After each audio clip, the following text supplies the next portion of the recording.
What is the most difficult instrument in the orchestra to play? The most difficult instrument in the orchestra to play is second fiddle, and it is important because if we don't have second fiddle, we don't have harmony. And today we want to talk about the idea that you can be successful, your team can be successful, as long as the people on your team don't care who gets the credit. And it's an important thing because in most teams, there are only a few people who are going to get the credit. You think about a football team winning the Super Bowl, and maybe the quarterback gets the credit, maybe a wide receiver gets the credit, maybe a coach gets the credit, but there's a whole lot of players on that team. And there's the player on that team, and there's assistants, and there's assistant coaches, and there's administrative staff, and so on. And everybody's got to do their job. And I'll tell you, in preacher world, if you were to say to your average preacher, I want you to be a great servant of God, and I want you to stand before thousands and see thousands and thousands and thousands come to faith in Christ. I tell you, your average preacher would say, sign me up, sign me up. But if you say to your average preacher, I want you to serve in obscurity, I want you to serve faithfully in a place where no one knows you, and I want you to block, and I want you to tackle, I want you to preach, and I want you to pray, and I want you to visit, and I want you to serve, and no one will ever notice. Well, that is a more difficult task, but that is what God has called most of us to do, to serve in obscurity. So we're going to look today about a man by the name of Barak who didn't care who got the credit. Judges 4, again, the Israelites did evil. Can you believe it? Again, the Israelites did evil in the eyes of the Lord. Now that Ehud, and that was the judges that before the story we're getting to now he was dead, and when the cat's away, the mice will play, and they sinned, and the cycle of the judges.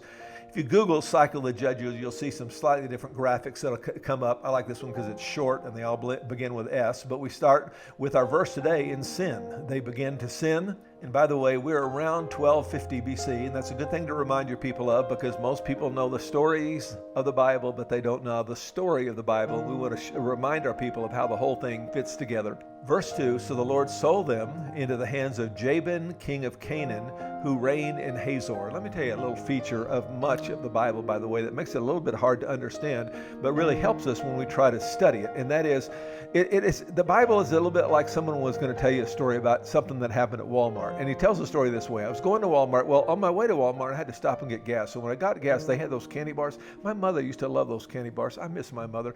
And then I had to stop and get a prescription on the way. And I stopped at CVS and got a prescription. And while I was there, I got a Coke. Not a Coke, but those other.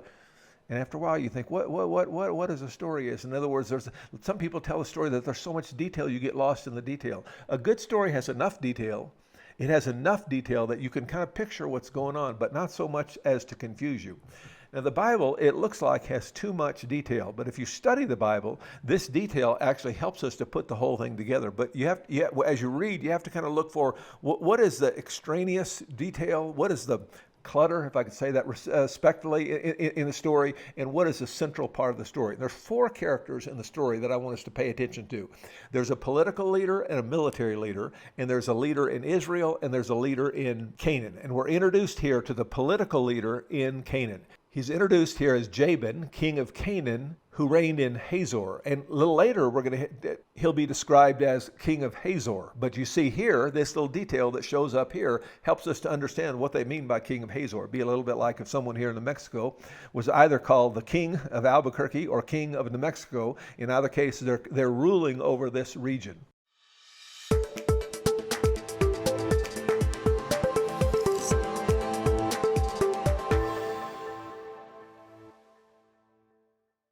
And by the way, you can Google this and find pictures, and you ought to remind your people often that these are real places and real history that really happened back in the day. So we have sin, and then we have suffering, we have punishment. Sisera. Now we have a second person, the commander of his army, and I like to pronounce that name Sisera. Sisera reminds me of a snake, all right, because he's a bad guy.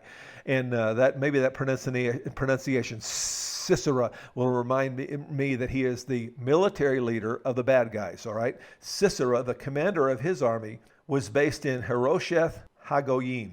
Harosheth Hagoyim. Google it and you can find out where this is. You see where Hazor was up on the north side of the Lake Galilee.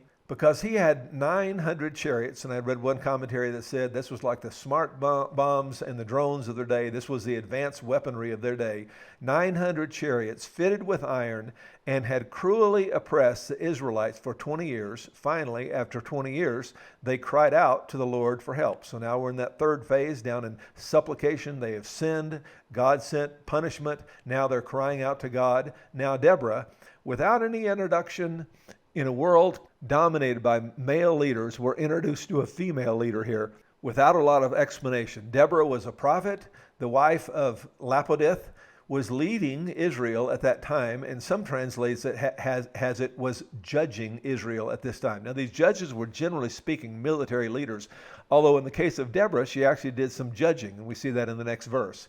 She held court under the palm of Deborah between Ramah and Bethel in the hill country of Ephraim, and the Israelites went up to her to have their disputes decided. Now she sent for Barak, fourth person. There was Jabin, there was Sisera, there was Deborah, political leader of Israel, and now the military leader of Israel, Barak, son of Abinoam from Kadesh in Naphtali, and said to him, lots of details there, but if you want to know where all this places was, you can work it out. So here's a little graphic that shows in Israel we have a political leader, Deborah, a military leader, Barak. In Canaan we have a political leader, Jabin, and a military leader, Sisera. The Lord, the God of Israel, commands you, go, take with you 10,000 men to go against their 900 chariots. 10,000 men of Naphtali and Zebulun. Now those are not people, those are places, those are tribes of Israel, which will function more like maybe counties at that time. Anyway, and lead them to Mount Tabor. I will lead Sisera, the bad guy, the military leader of Canaan, the commander of Jabin, the political leader, army, and his chariot and his troops to the Kishon River, and give him into your hands. Barak said to her, if you go with me, I will go. But if you don't go with me, I won't go. Certainly I will go with you, said Deborah. But because of the course of that you are taking, the honor will not be yours, for the Lord will deliver Sisera into the hands of a woman. And I remember reading this when I was junior high or high school. I read through the Bible for the first time. And I remember reading this. It's funny. I've got a pretty bad memory, and a lot of things I don't remember, but I happen to remember this. I remember reading that and think, oh, Deborah is going to be the hero. Deborah is going to get the credit. Well, you go on and read the rest of the story. You're going to find out she doesn't. But it's not going to be him. He is going to have to yield the credit to a woman. So Deborah went with Barak to Kadesh. And because this is a little bit of a complicated story, one of the things I sometimes do when I want to familiarize myself with a story is I'll just do a search on YouTube, and I found a little cartoon, and it actually shows some insight into this story and into Barak and his response here. See what you can learn from this little cartoon. The Lord sends you, not me, Deborah said. But it's okay. I will go with you. However, because of the way you are going to face the battle, victory will no longer be yours. Oh. God will deliver Sisera into the hands of a woman. Oh. Okay. Okay, I like that. Okay, I think that's what he said. Okay, that's okay with me. I don't care who gets the credit. I only care that we win. Verse 10, there Barak summoned Zebulun and Naphtali, these whole areas, these counties, I want to call them, these tribes, and 10,000 men went up under his command, and Deborah also went up with him. You can see in these two maps, one a zoomed in version of the other one, where this is in the northern part of Israel up there. Now Heber, who's Heber?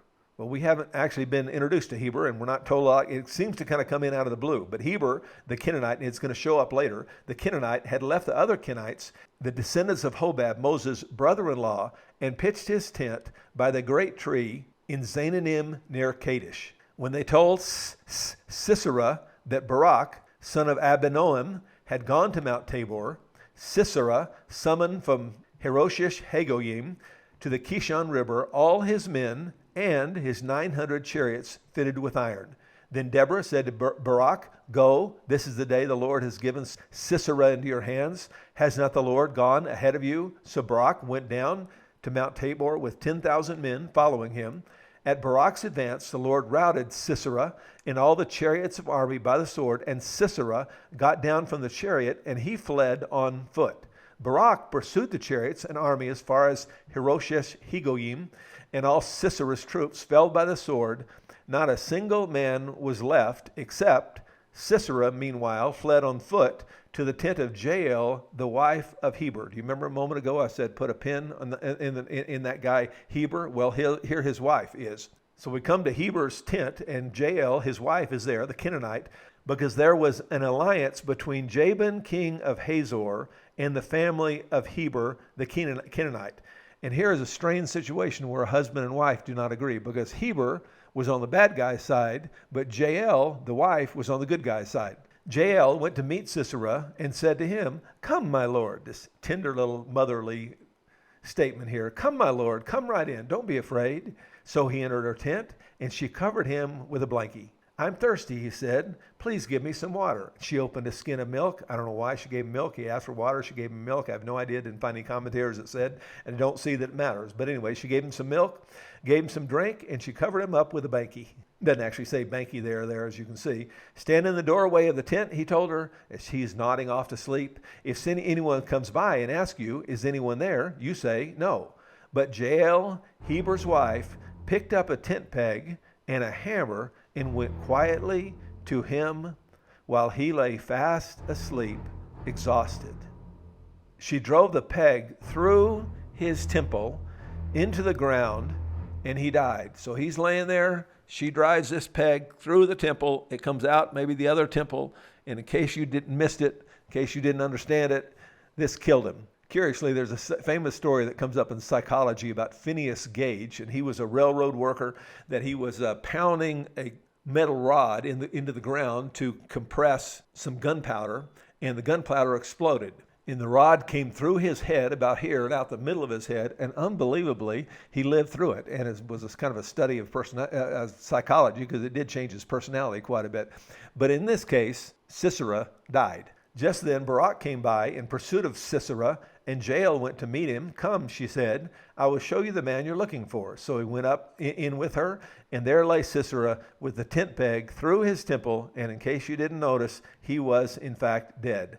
On that day, God subdued Jabin, king of Canaan, before the Israelites. So we had sin, and then suffering, and then supplication, and now we have salvation. And the hand of the Israelites passed harder and harder against Jabin, king of Canaan, until they destroyed him. What do we learn from this passage? 5 observations. The first one is this: Barak was a man of faith. And you may say to yourself, I didn't see that in that passage.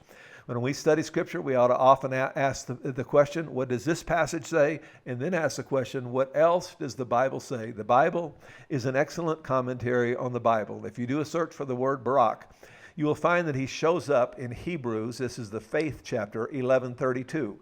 What more shall we say? I do not have time to tell about Gideon, Barak, Samson, Jephthah, these others. And this is the passage on faith. You see these highlighted words here from Logos Bible Software. By faith, by faith, by faith, by faith, by faith. And then at the very bottom down there, what more shall we say? I do not have time to tell about Gideon, Barak. And we see that he was a man of faith. Timothy Keller says, faith is showing courage in the face of humanly overwhelming odds. An iron chariot could cut through foot soldiers like a hot knife through butter. 900 chariots would beat 10,000 men every single time. But Barak still fights. He shows his faith through action. And that's observation number 2. Barak had a bias for action. He showed his faith by action. Barak said to her, if you go with me, I will go. But if you don't go with me, I won't go. John Maxwell says, one of the great dangers for a thoughtful person, and we want to be a thoughtful person, but we don't want to do what he says here. We don't want to spend too much time in problem solving and too little time on solution implementing. Leaders who don't or can't follow through are in danger of thinking ready, aim some more, and we never get around to firing. And the solution is to develop a bias for action. Don't think, can I? Instead, think, how can I? Let's get it. Let's do it right now. There's a famous story of Lee Iacocca, and when he was the chairman of Ford, they had quit making the Mustang convertible. They still made the Mustang, but they quit making the Mustang convertible, and he was convinced it would be a hit. So he brought the idea to the board, and they said, well, that's a good idea, Lee. Let's think about that, and let's consider that, and let's do some focus groups, and let's do some surveys, and let's do some research, and let's study this, and let's get a feasibility study to consider this idea. And he said, no. We're going to go down to the shop floor right now and we're going to get a Mustang about to come off the assembly line, and we're going to get a chainsaw and we're going to cut off the top of this Mustang, and then 3 or 4 of us going to run around Detroit this afternoon and just see what kind of looks we get.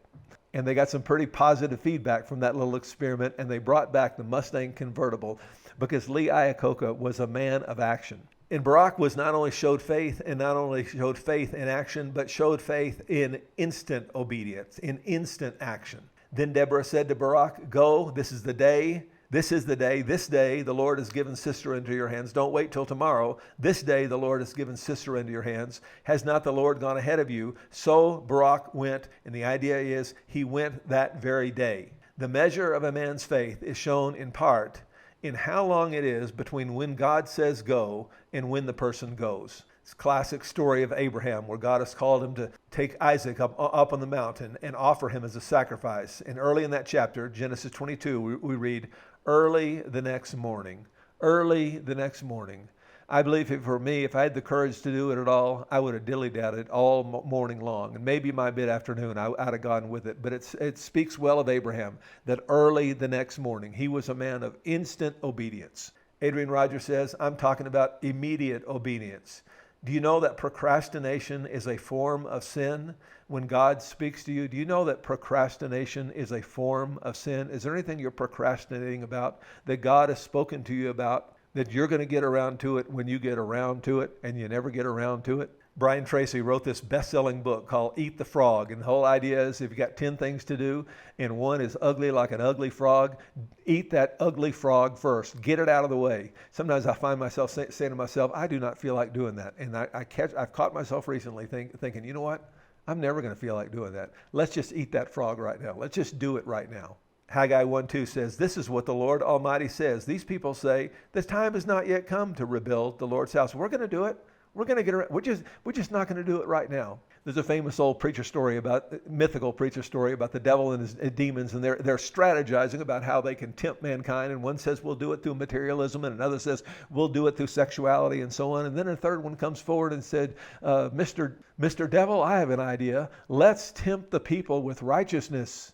Let's tempt the people to follow God. And the devil got this puzzled look on his face, and he thought, what in the world is this guy thinking about? And he said, yes, let's tempt them to follow God tomorrow. And the devil thought that was the greatest idea ever. And indeed, many times, the devil will tempt us not to not follow God, but to not follow God right now. Fourth observation, Barak was a man of influence. He was able to summon 10,000 men to follow him. John Maxwell famously says, if you think you're leading and no one is following you, you're only taking a walk. Observation number 5, most important point. Barak was a man who didn't care who got the credit. Certainly I will go with you, Deborah said, but because of the course you are taking, the honor will not be yours. And I picture Barak saying, that's okay with me. I don't care who gets the credit as long as we win the war. And if you want to play second fiddle well, you need to be a person like Barak who doesn't care who gets the credit.